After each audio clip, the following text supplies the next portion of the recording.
113 years ago, Ghana became, when the struggle started, 1957 March, Ghana became an independent sovereign nation. I was 7 years old. I can still remember the excitement and the euphoria that engulfed our nation. As I grew up, I later discovered how our new charismatic leader, Dr. Kwame Nkrumah, made some profound statements that resonated well across Africa and the world. These are some of his words. He first told the Brits to get out of town.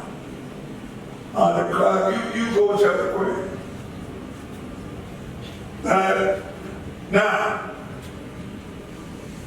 the African leader is capable of managing his own affairs, and that our freedom is meaningless unless it is tied with the total liberation of Africa.